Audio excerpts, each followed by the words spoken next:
أعوذ بالله من الشيطان الرجيم بسم الله الرحمن الرحيم في بيوت أذن الله أن ترفع ويذكر فيها اسمه يسبح له فيها بالغدو والآصال رجال لا تلهيهم تجارة ولا بيع عن ذكر الله صدق الله مولانا العظيم. وقال النبي صلى الله عليه وسلم من بنى لله مسجدا بنى الله له بيتا في الجنة صدق رسول الله. ഏറ്റവും ബഹുമാനമുള്ള ഉലമാക്കളെ, ഉമറാക്കളെ, ബഹുമാനപ്പെട്ട പ്രിയങ്കരനായ സയ്യിദ് ഷറഫുദ്ദീൻ ജമലുൽ തങ്ങൾ, മറ്റു സഹോദരങ്ങളെ, സുഹൃത്തുക്കളെ,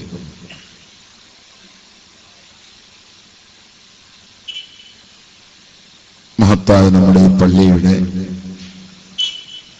ഉദ്ഘാടനത്തോടനുബന്ധിച്ച് ചേർന്നിട്ടുള്ള ഈ സമ്മേളനത്തിൽ നമുക്ക് വളരെ ആകാംക്ഷയോടെ കാത്തിരുന്നത് ഒന്നരായ ഉസ്താദിനെ ആയിരുന്നു. ഇന്ന്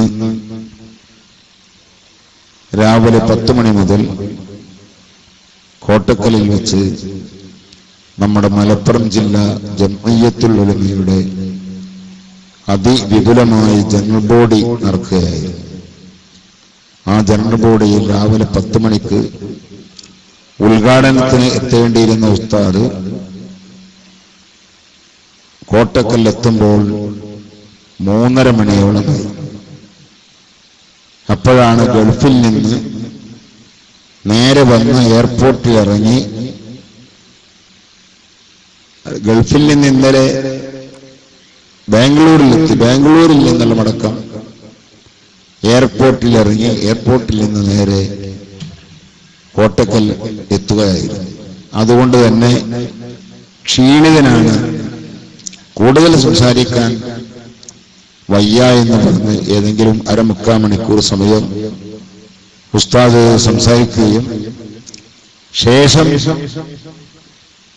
തൊട്ടടുത്തൊരു വീട്ടിൽ പോയി ചില കാര്യങ്ങൾ സംസാരിക്കുകയും ചെയ്ത് പിരിയുമ്പോ ഞാൻ പറഞ്ഞു, മുണ്ടുമൊഴിയിൽ ഉള്ള പള്ളി ഉദ്ഘാടനം ഓർമ്മയിലില്ലേ എന്ന് ചോദിച്ചപ്പോ അതുണ്ട്, പക്ഷെ എനിക്ക് തീരെ സുഖമില്ല.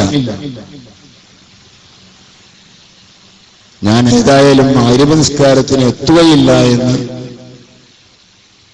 പറഞ്ഞിട്ടുണ്ട്. എന്നാലും സമയം വൈകി എത്തുമെന്നായിരുന്നു ഞാനും കരുതിയിരുന്നത്. പക്ഷേ ഉസ്താദിന്റെ ക്ഷീണം കാരണം നമുക്കറിയാലോ, ഉസ്താദിന് 75 വയസ്സോളമായി.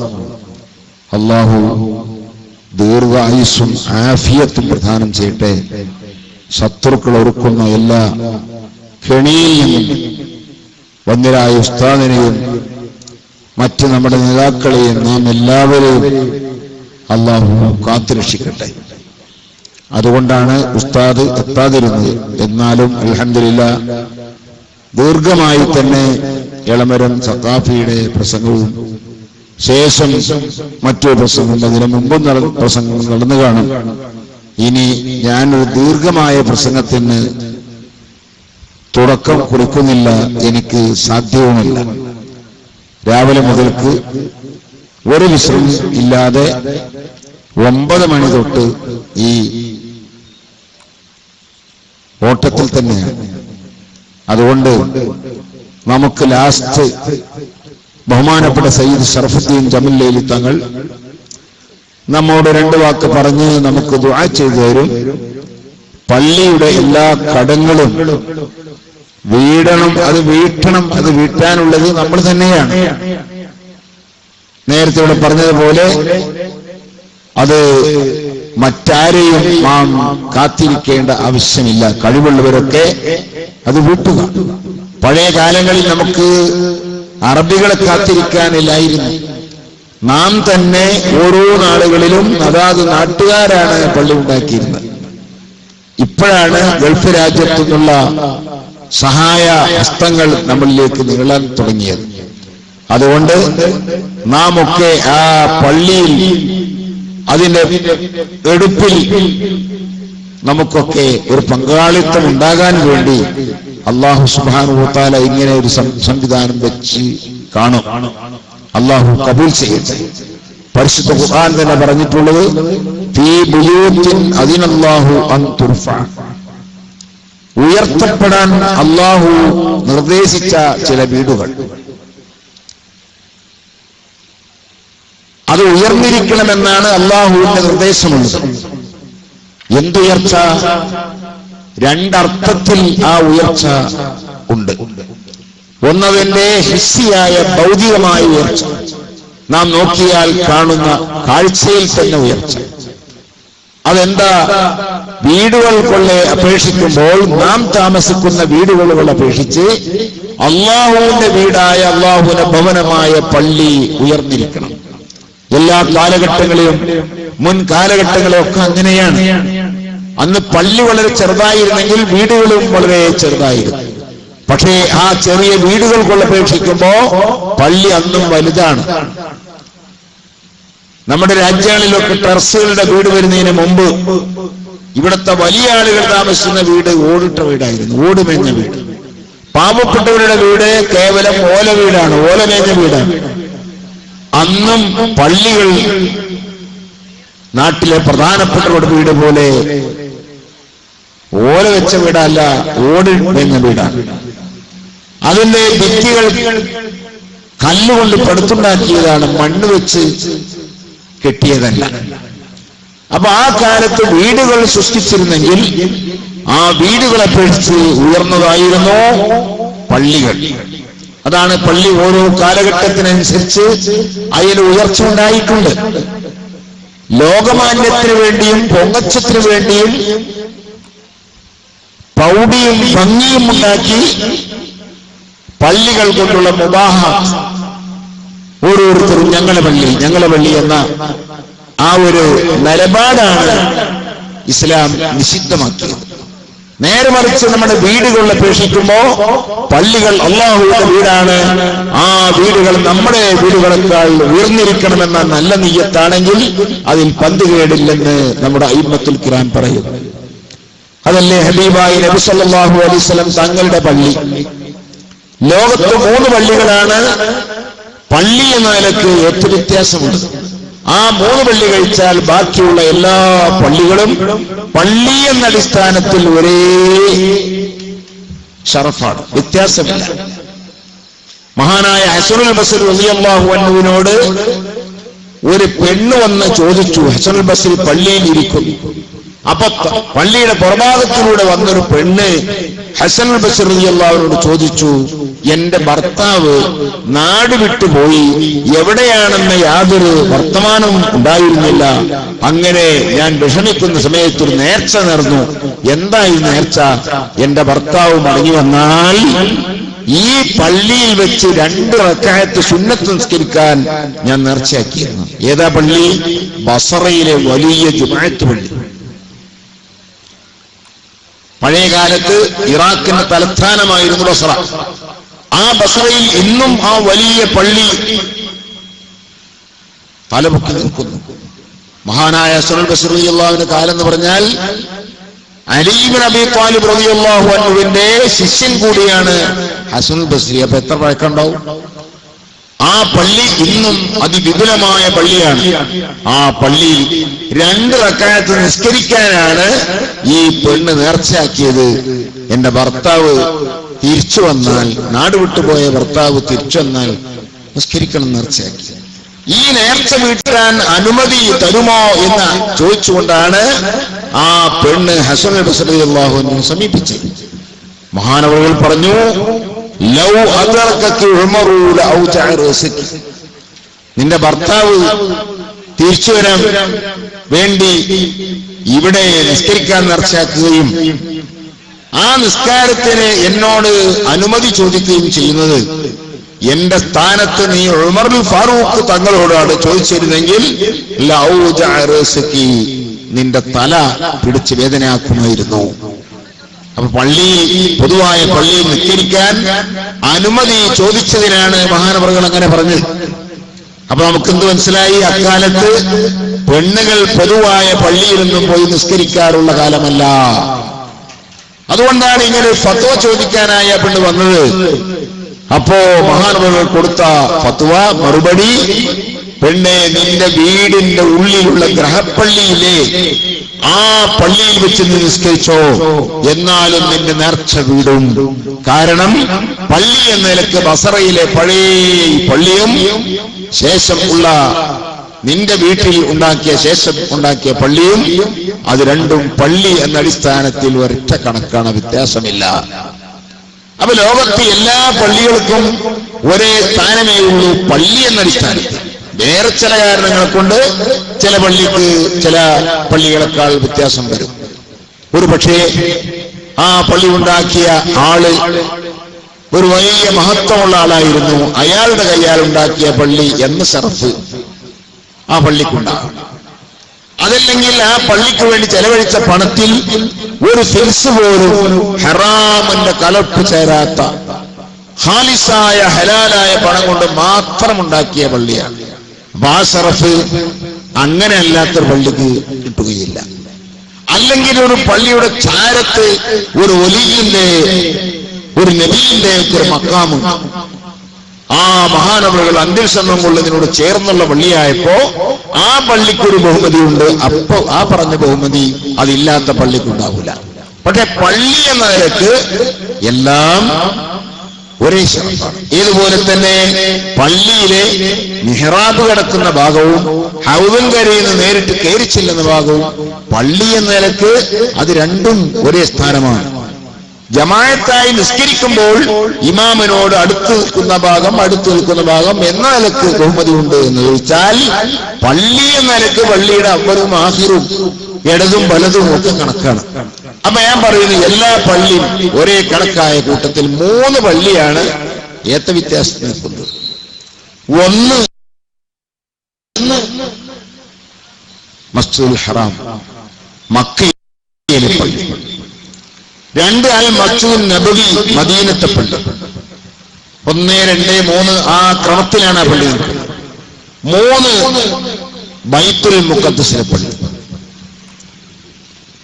ഈ 3 പള്ളികളിൽ ആദ്യത്തെ പള്ളി മസ്ജിദുൽ ഹറാം എന്ന് പറഞ്ഞ പള്ളി, അവിടെ നിസ്കരിക്കാൻ നേർച്ചയാക്കിയാൽ ലോകത്ത് വേറെ ഒരു സ്ഥലത്ത് നിസ്കരിച്ചാലും ആ നേർച്ച വിടൂല, അവിടെ തന്നെ നിസ്കരിക്കണം.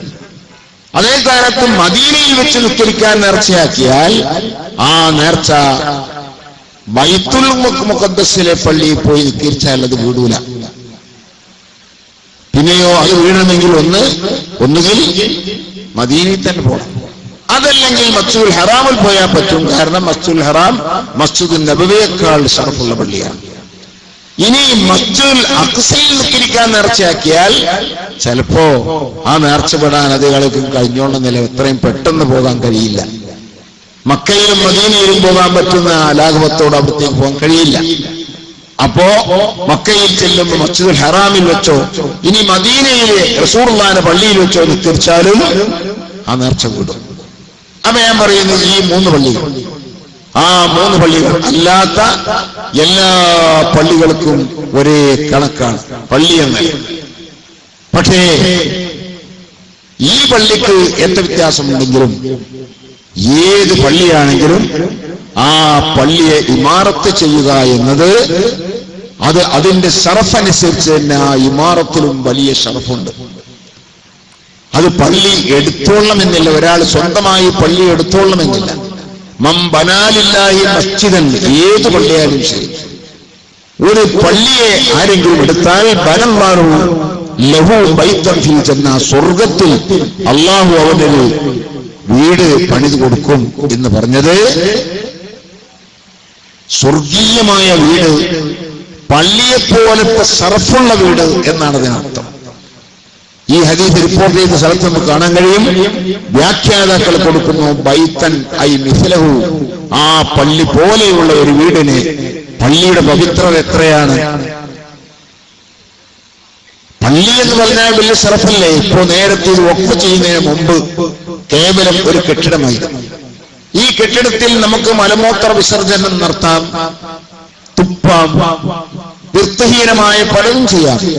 ഇപ്പൊ പള്ളിയായി വഖഫ് ചെയ്തതോടെ അത് അടിമുടി മാറിക്കഴിഞ്ഞു.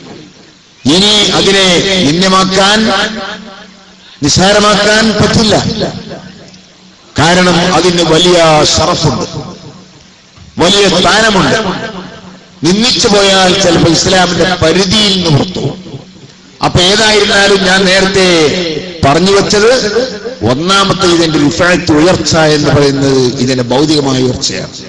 വീടുകൾ അപേക്ഷിച്ച് ഈ പള്ളി ഉയർന്നിരിക്കണം. അപ്പൊ ഹബീബായ നബി സല്ലല്ലാഹു അലൈഹി വസല്ലം തങ്ങൾ പള്ളി, മദീന പള്ളി ഉണ്ടാക്കിയപ്പോൾ അന്നത്തെ ശുഷ്കിച്ച ജീവിതം അനുസരിച്ച് അന്നത്തെ മുസ്ലിമീങ്ങളെ വീടെല്ലാം വളരെ ചെറിയ ചെറിയ വീടായിരുന്നെങ്കിൽ ആ വീടുകളെ പേടിച്ച് പള്ളി കുറച്ച് ഉയർന്നതായിരുന്നു. പക്ഷേ പിന്നീട് കാലങ്ങൾ മാറി വന്ന് മഹാനായ ഉസ്മാൻ ഇബ്നു അഫ്ഫാൻ റളിയല്ലാഹുവിന്റെ കാലമെത്തിയപ്പോ കുറച്ച് കഴിവൊക്കെ ജനങ്ങൾക്കുണ്ടാകാൻ തുടങ്ങി. ഖലീഫയ്ക്ക് കുറച്ച് കഴിവുള്ള ആളാണ്. അങ്ങനെ വന്നപ്പോ മദീന പള്ളി വീടുകൾ അപേക്ഷിച്ച് വളരെ ഉയർന്നു പോയി. അപ്പോഴേക്ക് ജനങ്ങൾ വീടിനും ഉയർച്ച വന്നു. അതാണ് അന്നത്തെ മദീന പള്ളി.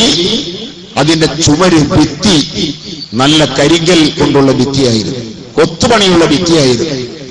അതിന്റെ മേൽഭാഗം, മേൽക്കൂരക്ക് വെച്ചിരുന്ന മരം നമ്മുടെ രാജ്യം, ഇന്ത്യ രാജ്യത്തിന് കൊണ്ടുപോയ സാജ്, തേക്ക് എന്ന് പറയുന്ന മരമായിരുന്നു.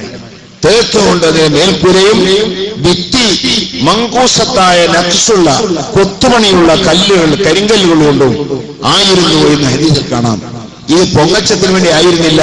പിന്നെയോ കാലം കുറച്ച് മുന്നോട്ട് വന്നപ്പോ ജനങ്ങൾക്ക് അല്ലാഹു തആല കുറച്ച് കഴിവ് കൊടുത്തപ്പോ ആ കഴിവ് ഉപയോഗിച്ചുകൊണ്ട് വീടുകളെക്കാൾ ഉയർന്നിരിക്കട്ടെ പള്ളി എന്ന നിലക്ക് പള്ളി നന്നാക്കി.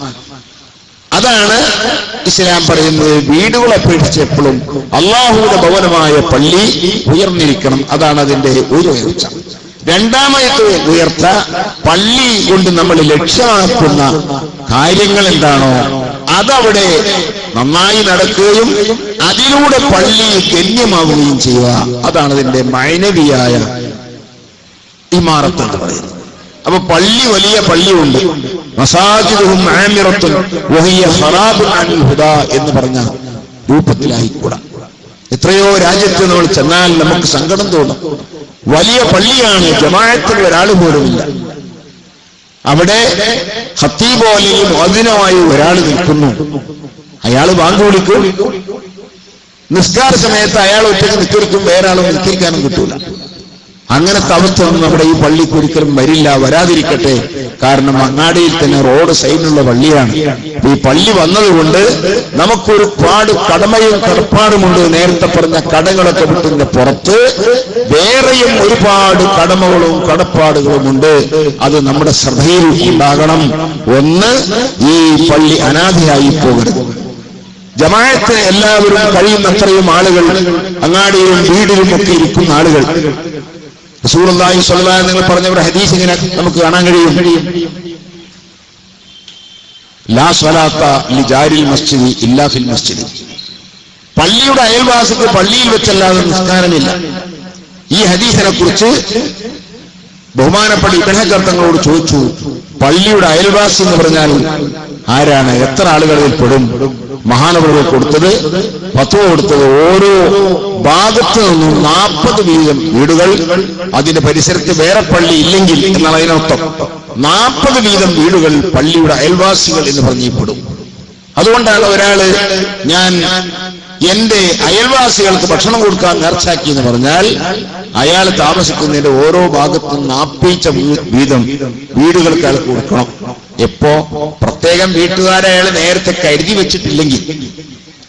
കാരണം ജാർ എന്ന് പറഞ്ഞാൽ, അയൽവാസി എന്ന് പറഞ്ഞാൽ ഇത്രയും പരിധിയിലുള്ളവർ അയൽവാസികളായി ഗണിക്കപ്പെടും. അപ്പൊ അങ്ങനത്തെ ആളുകൾ ആ പള്ളിയിൽ വന്ന് ജമാഅത്തിനെ പങ്കെടുക്കണം, അതവരുടെ കടമയാണ് എന്നാണ് ഹബീബായ നബി സല്ലല്ലാഹു അലൈഹി വസല്ലം നമ്മളെ ധൈര്യപ്പെടുത്തിയത്. അതുകൊണ്ട് പ്രിയമുള്ള സഹോദരങ്ങളെ, ഈ പള്ളിയിൽ ബാങ്ക് വിളിച്ചാൽ ആ ബാങ്ക് വിളി കേൾക്കുമ്പോ ജമാഅത്തിന് വേണ്ടി നമ്മൾ വീടിരിക്കുന്നവരും കടയിലിരിക്കുന്നവരും റോഡിൽ നടക്കുന്നവരും പള്ളിയിലേക്കാണ് വിളിച്ചിട്ടുള്ളത് എന്ന് വെച്ച് നാം അവിടത്തേക്ക് വരികയും ഇവിടുത്തെ ജമാഅത്ത് കൊണ്ട് മറ്റു കാര്യങ്ങളെ കൊണ്ടൊക്കെ പള്ളി ധന്യമാകണം. നമ്മുടെ സുന്നത്ത് ജമാഅത്തിന്റെ പള്ളി എന്ന് പറഞ്ഞാൽ ഒരു നിസ്കാരത്തിന് മാത്രമുള്ളതല്ല. വിദഈ കക്ഷികളുടെ പള്ളിയും നമ്മുടെ പള്ളിയുമുള്ള വ്യത്യാസം അതാണ്. വിദഈ കക്ഷികൾ 5 നേരത്തെ നിസ്കാരം കഴിഞ്ഞാൽ പള്ളി അടച്ചുപൂട്ടും. നാം അങ്ങനെയല്ല. നമുക്ക് ദിക്റുകളും ഖുർആൻ ഓത്തുകളും മൗലിദുകളും റാത്തീബുകളും അങ്ങനെയുള്ള ധാരാളം പരിപാടികൾ നമുക്ക് നടക്കും. ദൈനംദിനം നടക്കേണ്ട കാര്യങ്ങൾ തന്നെ ഉണ്ട്. സുബഹി നിസ്കാരം കഴിഞ്ഞാൽ ഖുർആൻ പാരായണം നടത്തും. അതേപോലെ തന്നെ രാത്രി നിസ്കാരം കഴിഞ്ഞാൽ ഹദ്ദാദ് നടത്തും. അതുപോലെ മാസങ്ങളിലും വിശിഷ്ട ദിവസങ്ങളിലും നമ്മൾ നടത്തുന്ന മൗലിദുകൾ റാത്തുകളൊക്കെ ഉണ്ടാകും. ഇതുകൊണ്ടെല്ലാം നമ്മുടെ പള്ളി എപ്പോഴും ധന്യമായിരിക്കണം. അപ്പൊ പള്ളി എപ്പോഴും ഇങ്ങനെ പച്ച പിടിച്ചു നിൽക്കും. അതിനൊക്കെ പുറത്ത് നമുക്ക് കഴിയുമ്പോൾ ഒരു ദിവസം കൂടി ഇവിടെ സ്ഥാപിക്കാൻ നാം ശ്രമിക്കണമെന്ന് സാന്ദർഭികമായി ഉണർത്തുകയാണ്. വിദേശികളായ കുട്ടികളെ വെച്ചുള്ള ദർശനം ഒരുപക്ഷേ സൗകര്യമായില്ലെങ്കിലും ഇവിടെ നിൽക്കുന്ന ഇമാമ് തന്നെ നാട്ടുകാരായ ആളുകളെ വിളിച്ചുകൂട്ടി ഉള്ള ദർസുകളും ഇന്ന് നമ്മുടെ പള്ളികളിൽ ധാരാളമുണ്ട്. ഒന്നരായ ഉസ്താദ് സ്ഥാപിക്കുന്ന ഒരുപാട് പള്ളികൾ അങ്ങനെ നമുക്ക് കാണാം. ജോലിക്ക് പോകുന്നവർ അടക്കം, സാധാരണക്കാരടക്കം സുബഹി നിസ്കാരത്തിന് ജമാഅത്തിന് വന്നാൽ അവർക്ക് ഒരു 5 മിനിറ്റ് അല്ലെങ്കിൽ പരമാവധി 10 മിനിറ്റ് നമ്മുടെ ദൈനംദിന കാര്യങ്ങളിൽ നമ്മൾ അറിഞ്ഞിരിക്കേണ്ടുന്ന മസലകൾ പറഞ്ഞു കൊടുത്ത് അങ്ങനെ ഒരു ദർസ്. അപ്പോഴും അതൊരു ഇൽമിന്റെ മജ്‌ലിസായി. ആ നിലക്ക് ഉള്ള എല്ലാ നല്ല കാര്യങ്ങൾ കൊണ്ടും അതിലെല്ലാം അപ്പുറം സുന്നത്ത് ജമാഅത്തിന്റെ സർവ്വ പ്രവർത്തനങ്ങൾക്കുമുള്ള ഒരു ആസ്ഥാനവും കൂടിയാണ് നമ്മുടെ പള്ളിയെ നമ്മൾ മനസ്സിലാക്കണം. ഹബീബായ നബി സല്ലല്ലാഹു അലൈഹി വസല്ലം തന്ന കാലത്ത് മദീന പള്ളിയാണ് എല്ലാത്തിന്റെയും ആസ്ഥാനം. അവിടെ വേറെ ഓഫീസുകളും മറ്റു കാര്യങ്ങളൊന്നുമില്ല. എല്ലാത്തിനും പള്ളിയാണ്. ആ നിലക്ക് ദീനിന്റെ സർവ്വ പ്രവർത്തനങ്ങളുടെയും കേന്ദ്രം പള്ളിയായിരിക്കണമെന്ന് കൂടി ഈ സന്ദർഭത്തിൽ ഞാൻ ഓർമ്മപ്പെടുത്തുകയാണ്. അങ്ങനെ ഒരു പള്ളി നമുക്കുണ്ടാകുമ്പോ ഇന്ന് സുന്നത്ത് ജമാഅത്തിന്റെ ശത്രുക്കൾ, പല തരത്തിലുമുള്ള ശത്രുക്കൾ, ഒന്ന് നേർക്കുനേർ നമ്മൾ വിദ്യാർത്ഥികാരാണെന്ന് കാലയെ കൂട്ടി തന്നെ പഠിച്ചു മനസ്സിലാക്കിയ പുത്തനാശയം ഒരു ഭാഗം. മറ്റൊരു ഭാഗത്തെ ആത്മീയത ചൂഷണം ചെയ്തുകൊണ്ടുവരുന്ന വേറെ ചില വ്യാജ സിദ്ധന്മാർ. ഇത് രണ്ടിന്റെയും ഇടയിലാണ് നാം ഉള്ളത് എന്ന് നാം ഓർക്കണം. നാം അഹ്ലുസ് സുന്നത്ത് വൽ ജമാഅത്ത് ആത്മീയത പൂർണ്ണമായും അംഗീകരിക്കുന്നവരാണ്. അതിന്റെ മശായിഖുമാർ അംഗീകരിക്കുന്നവരാണ്. അവർ നമുക്ക് തരുന്ന ത്വരീഖത്തുകളും ദിക്റുകളും അങ്ങനെ അതിന്റെ ഹൽഖകളും മജ്‌ലിസുകളും അത് അംഗീകരിക്കുന്നവരും അതിൽ പങ്കെടുക്കുന്നവരും ബർക്കത്തെടുക്കുന്നവരുമാണ്. പക്ഷേ അതോടൊപ്പം അതിനെ മറുവശം നാം കാണണമെന്ന് സാന്ദർഭികമായി ഞാൻ ഓർത്തുകയാണ്. വർത്തമാനകാലത്ത് നമുക്കങ്ങനെ ഒരുപാട് അനുഭവങ്ങൾ ഉണ്ടായിട്ടുണ്ട്. അതുകൊണ്ട് തന്നെ നമുക്ക് കണ്ട സിദ്ധന്മാരുടെ പിന്നാലെയൊക്കെ നമുക്ക് പോകാൻ പറ്റില്ല. പിന്നെയോ മഹാനായ താജുൽ ഉലമ ഇപ്പോഴാണ് നമ്മളോട് വിട പറഞ്ഞത്. എന്നാലും നമ്മൾ വിശ്വസിക്കുന്നു മഹാനവകൾ നമ്മളോട് വിട പറഞ്ഞിട്ടില്ല. കാരണം മഹാനവകൾ വലിയാണെന്നതിൽ ഒരു സംശയവുമില്ല, സംശയിക്കേണ്ട ആവശ്യമില്ല. ഒരു വലിയ ഉണ്ടാകേണ്ടുന്ന എല്ലാ ഗുണങ്ങളും മേളിച്ച ഒരു വലിയ വ്യക്തിത്വത്തിനുടമയാണ് താജുൽ ഉലമ. ഇൽമു കൊണ്ടും അമല് കൊണ്ടും അവിടുത്തെ സിയാദത്ത് കൊണ്ടും അവിടുത്തെ ഹിമ്മത്ത് കൊണ്ടും എല്ലാം കൊണ്ടും ഒരു ഉയർന്ന വലിയ വ്യക്തിത്വത്തിനുടമ. അവർ മരിച്ചു എന്ന് പറഞ്ഞാൽ കേവലം മറ്റുള്ളവരുടെ മരണം പോലെയല്ല. അല്ലാഹുവിന്റെ ഔലിയാക്കന്മാരുടെ മരണത്തെക്കുറിച്ച് പറയുന്നത് ഔലിയാഉല്ലാഹി ലാ യമൂതൂൻ, ഔലിയാക്കന്മാർ യഥാർത്ഥത്തിൽ മരിക്കുന്നില്ല. ബൽ യന്തഖിലൂന മിൻ ദാരിൻ ഇലാ ദാർ, ഒരു വീടിൽ നിന്ന് മറ്റൊരു വീട്ടിലേക്ക് അവർ താമസം മാറ്റിയ പരുവത്തിലേ ഉള്ളൂ. അവർ യഥാർത്ഥത്തിൽ നമ്മോട് വിട പറഞ്ഞിട്ടില്ല. ഇതാണ് ഔലിയാക്കന്മാരുടെ അവസ്ഥയെങ്കിൽ ഞാൻ പറയുന്നത് മഹാനായ താജുൽ ഉലമ നമുക്ക് ഇപ്പോഴും നേതൃത്വം തരുന്നുണ്ട്. പക്ഷേ നമ്മുടെ കൺമുമ്പിൽ നിന്ന് മാറിയപ്പോ നമുക്ക് അതുപോലെ വേറൊരു പ്രസിഡന്റ് നമ്മുടെ കൺമുമ്പിൽ വേണമല്ലോ. അപ്പോ ഇന്ന് ഏറ്റവും വലിയ സമസ്ത കേരള ജമിയത്തുൽ ഉലമയുടെ പാരമ്പര്യം ഉള്ള ഒരേ ഒരാള് ഇന്ന് ജീവിച്ചിരിക്കുന്നത് മഹാനായ നൂറുൽ ഉലമ എം എ ഉസ്താദ്, അല്ലാഹു ദീർഘായുസ്സും ആഫിയത്തും കൊടുക്കട്ടെ. എത്ര കാലം മുമ്പ് ആ സമസ്തയിൽ അംഗമായത് അറിയോ? 1946 സമസ്തയിൽ അംഗത്വം എടുത്ത ആളാണ് മഹാനവറുകൾ. അപ്പൊ എന്നെ കൊണ്ട് അപേക്ഷിക്കുമ്പോ ഞാൻ ജനിക്കുന്നതിന്റെ 6 കൊല്ലം മുമ്പ് അന്ന് സമസ്തയിലെത്തിയ ആളാണ് എം എ ഉസ്താദ്. ആ എം എ ഉസ്താദാണ് ഇപ്പൊ നമുക്ക് പ്രസിഡന്റ്. മഹാനായ സുൽത്താനുൽ ഉലമ ഉസ്താദാണ് നമ്മുടെ ജനറൽ സെക്രട്ടറി. അവരെ കൂടെ നിൽക്കുന്ന 40 വലിയ ആലിമീങ്ങൾ, അവർ നമുക്ക് കാണിച്ചു തരുന്ന ആ മാർഗത്തിലൂടെ അല്ലാതെ നാം ആരെങ്കിലും വല്ല വഴിയും കാണിച്ചെന്നാൽ അതിന്റെ പിന്നാലെ പോയാൽ അപകടത്തിൽ ചെന്ന് വീഴുമെന്ന് ഞാൻ സാന്ദർഭികമായി എന്റെ നഫ്സിനോടും നിങ്ങളോടും ഓർമ്മപ്പെടുത്തി നമ്മുടെ നേതൃത്വത്തിന്റെ ആ പിന്നിൽ നിന്നുകൊണ്ട് ഇവിടുത്തെ മുസ്ലിം ബഹുജനങ്ങൾക്ക് ദീനിയായ കാര്യങ്ങൾ പറഞ്ഞു കൊടുക്കാനും ദീനിന്റെ പ്രവർത്തനങ്ങളൊക്കെ നടത്താനും ഉള്ളൊരു കേന്ദ്രമായി നമ്മുടെ ഈ പള്ളിയെ കണ്ടുകൊണ്ട് നാം പ്രവർത്തിക്കണം. ആ നിലക്ക് അല്ലാഹു സുബ്ഹാനഹു വ തആല നമ്മളെ ഈ മസ്ജിദിനെ പള്ളിയെ ആക്കി തീർക്കട്ടെ. ഇതിനു വേണ്ടി സഹകരിച്ച ആരെല്ലാം ഉണ്ടോ എല്ലാവർക്കും റഹ്മാനായ റബ്ബ് ദുനിയാവിലും ആഖിറത്തിലും നന്മ ഖൈർ ചൊരിച്ചു കൊടുക്കട്ടെ. ഈ പള്ളി നമ്മോട്ട് ഇങ്ങോട്ട് എത്തിച്ചെന്ന പറയിട്ടാൽ സഖാഫിയും അതേപോലെ ഗൾഫിൽ നിന്ന് നമ്മളെ സഹായിച്ച അറബിയും ഈ ആരൊക്കെ സഹായിച്ചുവോ, നേരത്തെ ലക്ഷങ്ങൾ കൊടുത്തുകൊണ്ട് സഹായിച്ച നമ്മുടെ നാട്ടുകാർ തന്നെ ഉണ്ട്. ഈ പള്ളിയുടെ വാതിൽ പറഞ്ഞവരുണ്ട്. പല നിലക്കുമുള്ള ഈ പള്ളിയുമായി ബന്ധപ്പെട്ട് കിടക്കുന്ന എല്ലാവർക്കും, നേരത്തെ കൂടെ ഉള്ളവർ ഇപ്പോൾ ഒരു പക്ഷേ നമ്മുടെ കൂടെ ഉണ്ടായിക്കൊള്ളുന്നില്ല, മരിച്ചുപോയി കാണും, അവർക്കും അർഹമുർ-റഹീമീനായ തമ്പുരാൻ എല്ലാ നിലക്കും അതിന്റെ ഗുണങ്ങൾ കൺകുളർക്കെ എല്ലാവർക്കും അല്ലാഹു കാണിച്ചു കൊടുക്കട്ടെ എന്ന് ദുആ ചെയ്ത് നിങ്ങളൊക്കെ ദുആക്കണമെന്ന വസിയത്തോടെ ഞാൻ നിർത്തുന്നു. ബഹുമാനപ്പെട്ട തങ്ങൾ അവർ നമുക്ക് നസീഹത്ത് തരും, തങ്ങൾ നമുക്ക് വേണ്ടി ദുആ ചെയ്തു തരും. ഞാൻ നിർത്തുകയാണ്. വആഖിറു ദഅവാനാ അനിൽ ഹംദുലില്ലാഹി റബ്ബിൽ ആലമീൻ. അസ്സലാമു അലൈക്കും വറഹ്മത്തുള്ളാഹി വബറകാതുഹു. ഇനി നമ്മുടെ ഈ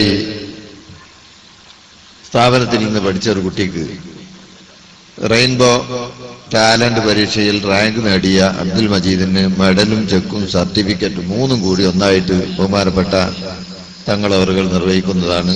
അതോടുകൂടി ഒരു വിവരം അറിയിക്കാനുള്ള ബുർദ മജ്ലിസും നഅത്തെ ഷരീഫും ഏപ്രിൽ 5 ശനിയാഴ്ച ഊർക്കടവിൽ സലീം ജൗഹരിയും അഷ്റഫ് പെരുമുഖവും മഷൂർ തങ്ങൾ മുല്ലക്കോയ തങ്ങളും പരിപാടിയൊക്കെ നടത്തും. AP ഉസ്താദിന്റെ മൊബൈലിൽ ഒരാശംസ ഇവിടെ അറിയിക്കുന്നതാണ്. അതാണ് ഇനി നടക്കുന്നത്. അതോടുകൂടി ആ കുട്ടിയെ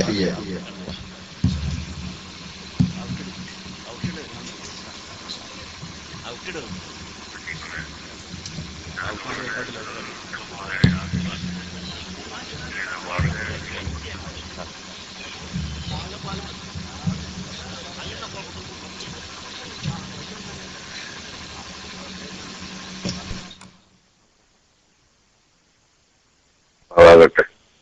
ഇന്നുകൊണ്ട് പ്രവർത്തനത്തിൽ അല്ലാഹു തആല പൂർണ്ണമായ വിലാസം തൗഫീഖും പ്രദാനം ചെയ്യുന്നവരാകട്ടെ. മസ്ജിദിന്റെ ഹുർമത്ത് സൂക്ഷിക്കാനും മസ്ജിദിനെ അറിയിക്കുന്ന ബഹുമാനത്തോടുകൂടി നിലനിർത്താനും അല്ലാഹു തആല നിങ്ങൾക്ക് എല്ലാവർക്കും തൗഫീഖ് ചെയ്യുമാറാകട്ടെ. ആ പള്ളിക്ക് വേണ്ടി ആരെല്ലാം സഹായിച്ചിട്ടുണ്ടോ അവർക്കെല്ലാവർക്കും സ്വർഗം പോകാൻ ചെയ്യട്ടെ. നമ്മളെയും നിങ്ങളെയും എല്ലാവരും ഈമാനും ഹിദായത്തും ഏറ്റിത്തന്ന് അവന്റെ അടിമകളിൽ പെടുത്തി തരുമാറാകട്ടെ. അല്ലാഹു നമുക്ക് മഴ തന്ന് വെള്ളം തന്ന് നമ്മളെ രക്ഷപ്പെടുത്തി തരട്ടെ. എല്ലാവിധ വിഷമത്തിൽ നിന്നും എല്ലാവരും നമ്മളെ രക്ഷപ്പെടുത്തുമാറാകട്ടെ. اللهم ربنا آتنا في الدنيا حسنة وفي الآخرة حسنة وقنا عذاب النار. ربنا تقبل منا انك انت السميع العليم وتب علينا انك انت التواب الرحيم. وصلى الله على سيدنا محمد وآله وصحبه أجمعين والحمد لله. السلام عليكم.